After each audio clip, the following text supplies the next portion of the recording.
Okay, all welcome in. First one of 2023 inside Lumen Field. Thank you all for being there. We'll start today with opening remarks from Senators FC head coach Brian Schmetzer, and then as always, we'll turn it over to you for questions. Brian? Well, welcome. Bienvenido a la temporada 2023. Welcome to the 2023 season. We're very excited to be here. What I would say first off is thank you. I mean, a lot of familiar faces. We got a long history of, support from the press. For that, personally, I want to thank you. I'm not afraid of any hard-hitting questions. You guys do test me from time to time, especially Maz and Jackson and everybody, but it's good that we get this amount of coverage opening up the season, so I appreciate all the old and new faces. And I also want to thank the fans, because they are actually what drives all of this. I've said this many occasions. This club is the relationship between the players and the fans.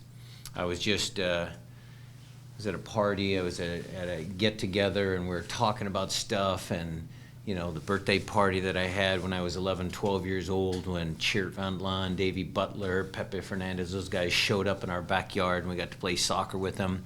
The Sounders did a really good job starting out by getting touch points with fans. They had to. They were the new kids on the block. Soccer in 1974 certainly wasn't, as popular maybe as it is now. But they laid the groundwork for, the 80s and 90s when Danny and myself and Bernie and a bunch of guys were doing it in the USL&A League. And it's all now come full circle. And what we see on a Sunday with 30, 40,000 people, what I see in MLS Cup finals, what I see in Champions League finals, big games against our arch rival.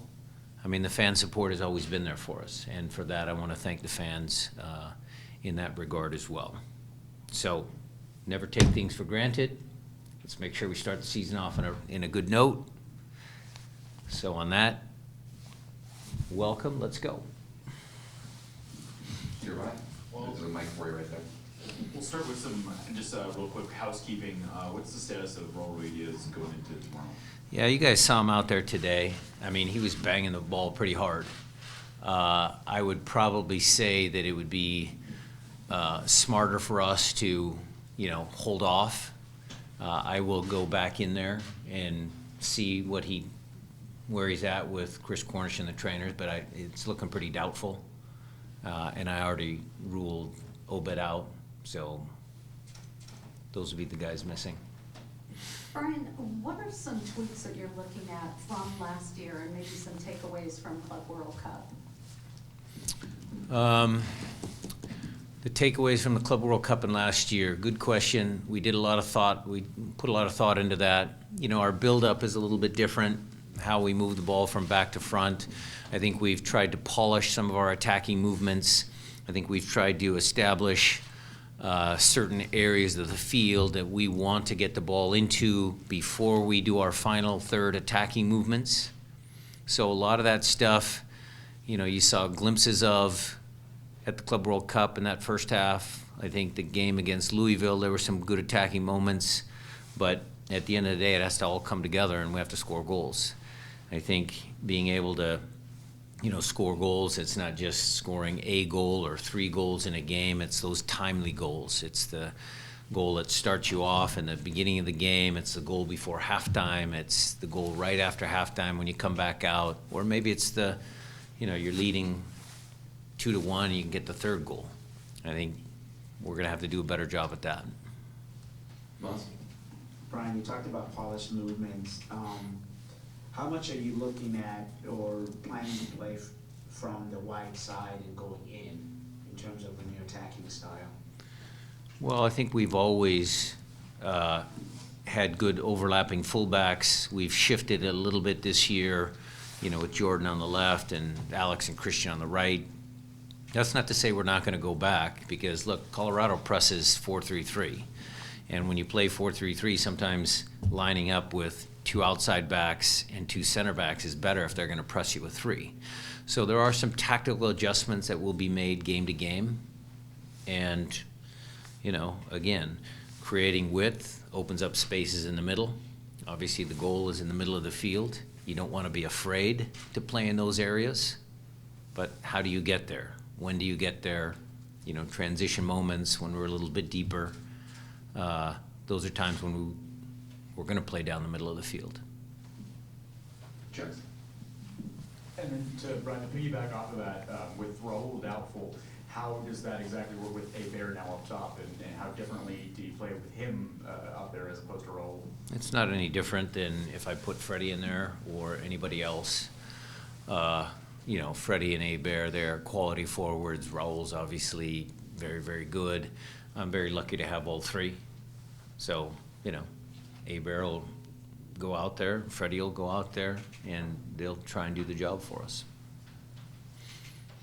Back to us, and then Jeremiah. Yeah, hey, Brian, just going back to, I don't know how to call them, but those moments before halftime, when you come right out of halftime, is that something that you felt was a mental lacking somewhat last season? Well, look, in the hangover of the Champions League, maybe complacency, maybe human nature. I think I went through a lot of that on record already. There is some human element to those players, as tough as I think they are human. But it's part of the bigger conversation that we're starting this year is, trying to return Lumen Field to be a real fortress, a real place where teams don't want to come in here to play us, or teams don't think that they can steal points off us. I think that over the course of the last couple of years, I think there's been some teams that have come in here and grabbed points. So we're going to try and reverse that trend. Jeremiah? Yeah, how much of the various sort of refreshing that you guys did this offseason was a direct result of how last year ended, and how much of it was just a sort of natural progression of our evolution? Well, I think a lot of it came because we didn't make the playoffs. I think, I can look at myself first, Jeremiah, and was I complacent? Was the coaching staff complacent after we had won Champions League? That's certainly a question I asked myself. And I think the team being in our kind of standard 4-2-3-1 for the last many years, finding a way to balance the right side and the left side. I talked about that a little bit last year. Just polishing all those little things, some new little ideas for the players. I think that's part of coaching. You always want to try and learn and get better. So hopefully some of these ideas work. Yep. Brad? Coach, will you talk about that offseason and what that provided you as a coach and the coaching staff and the players, just to, ultimately, yes, it was a disappointment, but to take a deep breath for the first time and maybe reevaluate things and allow you to take a second and, watch games if you wanted to. Some coaches went to Europe and got to see different practices and how that will shape this team this year. Some of it was a little R&R because we have been going for a long time. Full steam ahead. MLS is a long season. You know that very well. It was. I know that some of the guys went back. Tommy always likes to go back to Europe. Andy was back in Europe. We certainly watch a lot of soccer in our free time and get ideas from different teams that we see. For me personally, Brad, I would say it gave me more time to try and get rid of that pit in the bottom of my stomach. But it was challenging, because it was a disappointment. We're a very proud franchise. Winning is very important. I've said this many, many times. Every single game matters. So it was a little reflection point, and, to Jeremiah's point, it made us think a little bit. We certainly didn't take the off season and, stay in Mexico or Hawaii and drink margaritas. We were working. Go back to Jackson here. Okay. Brian, second year for Andy Rose as assistant. Where have you seen him grow in the last 12 months, and where do you still want to see him continue to grow? Very, very pleased to have Andy on the staff.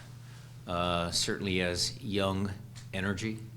Always trying to, do more and more, and sometimes there's the nuance there. Sometimes more is not as good as he might think it might be. So he just got to get a feel for, that plus, you can have a lot of information up here, but it's how you disseminate that information to players. It's understanding, okay, you might learn one way and this person over here might learn a different way, and you got to get to know how they are off the field to make sure that you give them the right information. When you give the information, how you give the information is just as important as the information that you're giving. So some of those nuances about managing people, but he's going to be a great coach for sure. Back to Maz here, front row. Thanks. Hey, Ryan, on Jackson Reagan, just what do you need to see from him? Is it consistency over the course of the season, starting tomorrow? Yeah. If he started? Yeah. I mean, he's a talented young player. I think both Yaimar, Jackson, Javi, they're all three really talented center backs. You could throw AB in the mix, who, sometimes is a forgotten soldier, but, he's got a lot of good starting points. And, yeah, those young guys need a little bit more experience, a little more seasoning. And then they make better decisions. And then they see things with a little bit slower, pace. It's not as fast and as hectic. I know what's going on here. So he can play a little calmer. The other thing that I would say about Jackson is, his decision-making on his passing is excellent. His vision is excellent. But I don't need him to take risks in that area of the field. He's got to make sure that he knows when it's okay to just, kick the ball up the field and clear the lines and push up and, not take a risky pass and, expose ourselves to a possible, counterattack or goal against. Danny. Hey, Brian. Talk about Joao Paulo, his reintroduction to the team, the influence he has on the players around him, specifically maybe Albert's role and how that will evolve from last year to this year with Joao Paulo back in the mix. Yeah. JP makes everybody better. He makes me better, he makes Andy better, he makes Freddie, Brecky, all of his teammates. He is a true pro. He has been like signing a new player. I mean, I know that, we didn't get anybody, Hebert, of course, but, there was, okay, what are we going to do? Other teams are signing players. He's like a new player. And so it's energized the group a lot. Tactically very smart. Arguing with me the other day because he wanted to train more, practice more, think about more things. So really influential as far as the group is concerned. You're facing a team tomorrow that presses heavy, they're fast-paced. How do you defend against this? What's some of the strategy in exploiting that? Yeah, we know Rubio. They like to press. Barrios, they've got a good team. Bassett, they've got a couple of new players.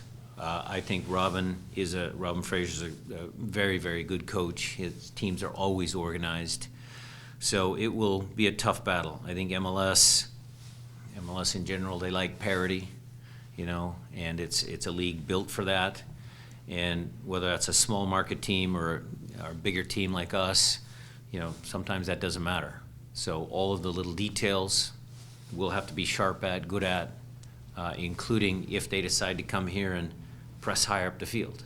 We have to be prepared for that. Or, if they do drop off and concede some possession, then we'll have to be smart enough to try and break them down and be patient. So we'll see how the game rolls out. Hi, Brian. Coming off of last season, after CONCACAF and Club World Cup, do you feel heading into this first match of the season, do you feel that there's any pressure on the team or pressure in the locker room, pressure on the coaching staff in general, just to start with a win this season and to start going forward? Good question. Yeah, there's always pressure internally. There's always internal pressure from the coaches to the players. You always feel that. We understand we're in pro sports. As far as the fans and missing the playoffs and all that sort of stuff, look, this is a long season. If we don't get a result here or there in the beginning of the season, nobody's going to panic. Nobody's going to, oh my God, the world is falling. But certainly it is important to start off the season well. I think preseason was a little jumbled with, coming back from the Club World Cup a little early. So that's one of the tests that's gonna, be there for the team and for us as coaches. Can we get the team, in a good run of form early in the year? Other questions? Miss anybody? Yep, go ahead. With getting a taste of Club World Cup, and we don't have CCL games this spring, how much focus is there going to be on Open Cup as well as that Midsummer Nations League tournament? Yeah, the Nations League, Open Cup, Cascadia Cup, all of those things are important. We always like to take those competitions one game at a time. The Open Cup is actually the shortest way to get into Champions League. So that's a carrot that people sometimes forget about. So all of the competitions, like I said, are important. We'll start this regular season. When the Open Cup comes, we'll deal with that when it comes. Leagues Cup too, just. Leagues Cup. Yes. No Leagues problem. Cup, Other questions? not Nations League. Okay, thank you all very much. Okay. See you tomorrow. Thank you.